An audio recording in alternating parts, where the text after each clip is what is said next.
I usually don't smoke very much because it causes my sinuses and my ear canals to become inflamed. But it stinks in here because I went into town yesterday and I meant to do 3 chores. I meant to go to the dump. I meant to stop at the fraternal club, and I meant to check out a place I wanted to mow the lawn at. And I didn't write those things down, so I ended up going to the fraternal club and checking out the lawn. I didn't go to the dump. So now I have fly-infested, maggoty trash in the trunk right now. And I'm going to go to the dump today, and I'll take care of it. So it stinks in here. It smells like trash. So here we go. Clove. 100% clove. I'm glad they make these. Smells a lot better than trash, I'll tell you that. So Thinking Ape did a really good video about the truth of shit tests. And I happen to agree with him entirely, okay? When in retrospect, looking at my life, being a sub-5 looking guy, the uglier you are, the more shit tests you can have to deal with, right? And he's right. There seems to be an instinctual need to shit test in the female of the species. Hashtag not all, okay? Not all, but generally speaking. All right? But so like the red pill guys, the pickup artists and such will say, well, you got to learn to pass the shit test. You got to manage your woman. You got to do this, and then you get her, and then she respects you. And she's going to shit test you your whole life. You got to keep passing the test, okay? I want to talk about that. Shit testing is immoral behavior. It's wrong. Okay? And I want to compare that to the impulse in the male of the species. All right? The human male. We have much higher testosterone than women. And so we have this impulse for violence within us. And crime statistics bear this out. Most violent crimes are committed by men. Not all. Most. Right? And so we have this impulse for violence. I have it in my life. You know, I've gone through moments, passing thoughts, okay? I'm not dwelling on it. I'm not planning on it. I'm not taking meaningful steps to do something. Where if someone's in the room and they bother me, just their presence bothers me, like, I want to hit this person. I want to get rid of this person. It's a passing thought. No, we learn through training as a child, through teaching of morality, philosophy, and also our legal structures, right? Our legal structures disincentivize just hitting people, right? We call it assault, right? We pretty much disincentivize any sort of violence outside of immediate, imminent self-defense.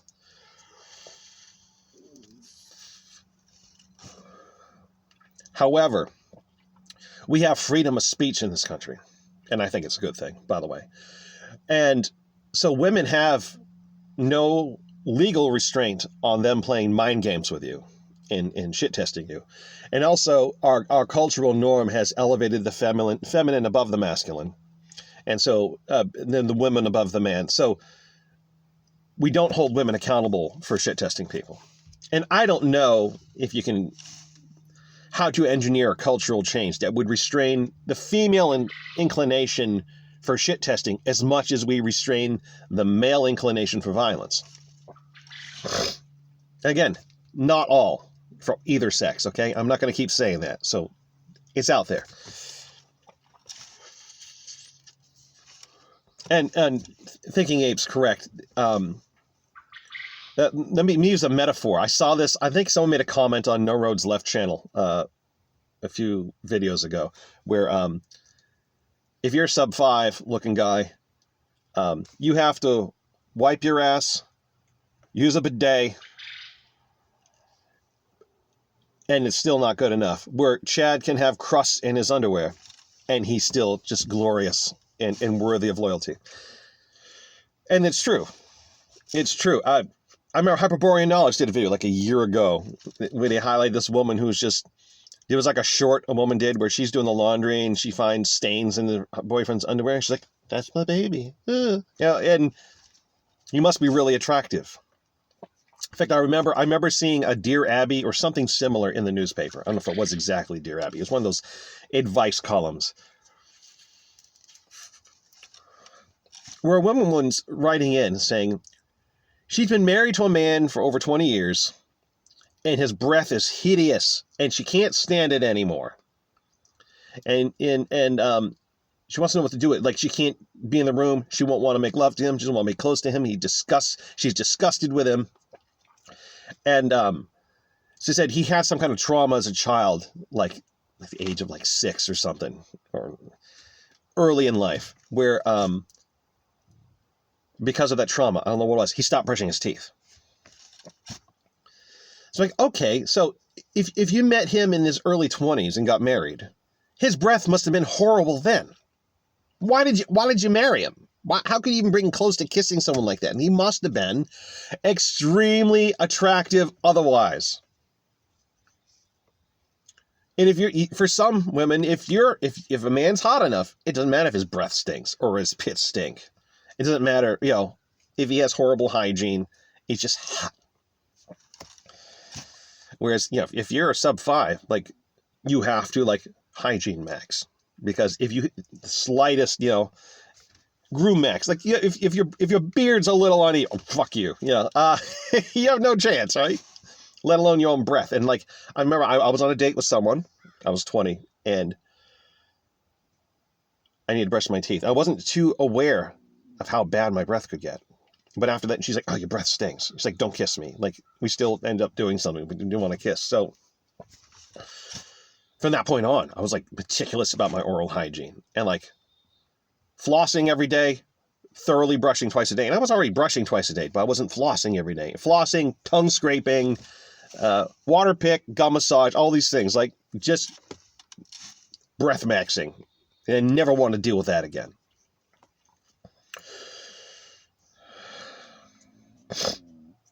So what does a sub 5 do about a shit test? That's what I'm getting to my conclusion here, right? 7 minutes in.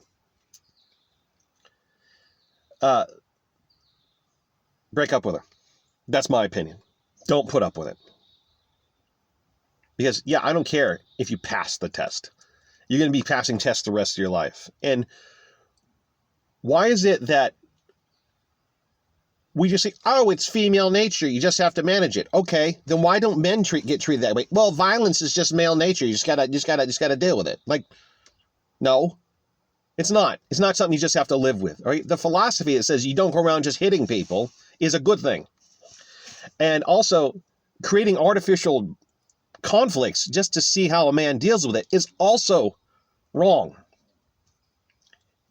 It's bad behavior, and no, if you're a sub 5, like lecturing your date, saying what you did was, blah, blah, blah, don't ever do that again.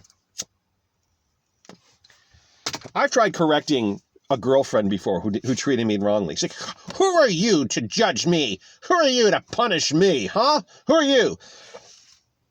How dare you call me out? Like, okay. I didn't know how to manage it then. I was too young, too naive. I remember I picked her up one day, and she was just being completely difficult. We were going to go out and do something. No, I don't want to go there. Okay, well, let's go somewhere else. No, I don't want to go there. Well, I don't want to do this. I don't want to do that. All right. Let me take you home then. No. Like, well, I don't want to be around you because you're being miserable. So let me drop you off somewhere. So I'll get out right now. So I pulled over. She got out of the car. She was probably like 15 miles from her home. Started walking.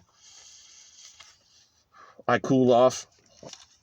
And I'm like, you know what? I'm not going to let her walk home. I should have ditched that bitch right there.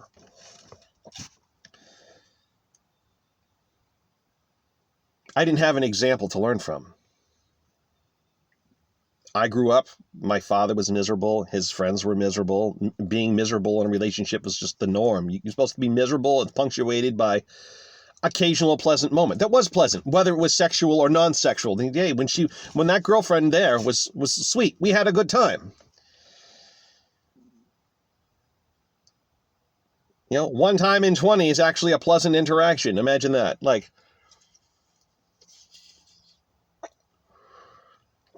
I thought that was the norm. I didn't realize that's dysfunctional. I know that now. If the super majority of your interactions aren't pleasant, it's a mistake. And If you're sub 5, it's going to be a mistake almost all the time.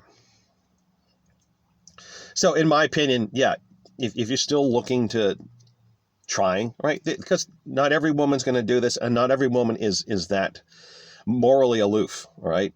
Amoral, but a slave to just their instincts, right? There's some who are not. But if you encounter that while you're looking for love, in my opinion, break up. End it. I'm not going to put up with it. I'm so sick to death of these mind games. I'm not putting up with it. I'm sick that I don't test other people. The test of character should be the natural challenges that occur in life. When those times when you do have friction that comes up naturally in the relationship, how you work through that shows your character. When you're dealing with other people and your partner can witness how you deal with other people, maybe you're dealing with whatever, you're dealing with a server, right? Some people abuse their servers at the restaurant. Some people are kind to them. Some people, if there's a complaint, how do you handle the complaint? Are you polite? Are you assertive but polite? Are you showing grace from a position of strength? And that's what people get to see your character. But no, they will create artificial problems to see how you deal with it. And that's fucking wrong. I have no problem calling that wrong. It's evil behavior. And I say this, I'm a sinner. I'm not perfect. I've done things that were wrong in my life that I regret. Not just because I may or may not have been discovered having done the wrong thing. I mean, I'm genuinely sorry for the things I've done, okay? And so the solution is to break up. And because you don't know, if it's early in the relationship and you don't know how this person's going to respond, like if it's, the first date, I think just gracefully backing out, even misleading them. And what I mean by misleading is, I got a text from a buddy, I got to go. Or, I'm sorry, really not feeling it here. I'm going to pay my share of the bill. I'm going to leave, okay? And hopefully you didn't give this person a ride. If you did, it's like, I really need to go now. I would like to give you a ride home. And peacefully give them a ride home. Whatever. I think exiting gracefully from the date is ideal thing. And one, to protect yourself, but also, to be blunt, I don't think this bad behavior deserves correction. I think people who lack any kind of introspection don't deserve to be corrected.